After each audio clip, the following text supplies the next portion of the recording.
Okay, now because on that topic proportion, in that proportion, we're going to be looking at direct and inverse proportion.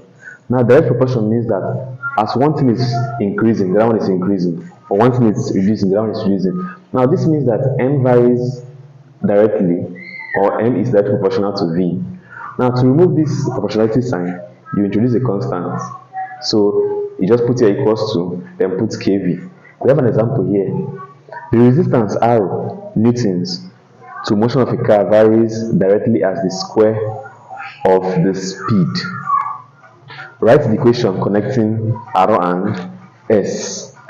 Write the equation connecting R and S. But the question is that the resistance R varies what? Directly as the square of the speed square.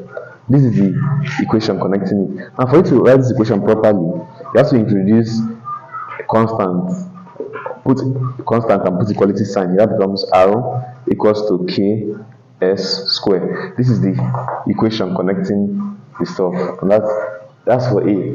Then for B, given that now from that our equation is equals to Ks square. Now, given that R is 25 newton, that means R now is, where you see R equal 25, then what else? S is 4, K times, here is S will be 4 square. They say you should find, okay, let's find K first from here. This 25 equals to K times, now 4 square means 4 times 4, which is 16. So to find K is now equals to 25 over 16. And I said find S, given that R is 36. The constant does not change. Look at the constant here. But from this equation now, R equals to Ks squared. What they say you should find? They say find S. Now, for to find S now, you're going to divide both sides by K. That's R over K equals to Ks squared over K.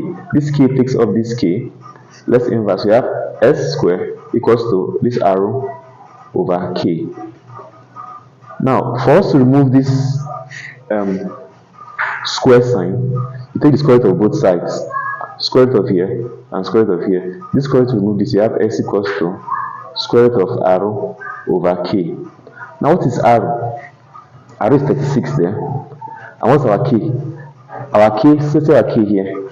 This our K is 25 over 16. Remember, everything here is inside the square root. So, considering the square root inside, this number is the square root. You have 36 divided by 1 divided by 25 over 16, all in square roots. Now, this division will change to times. Then 16 will go up, this one will come down. So you have square root of 36 over 1 times 16 over 25.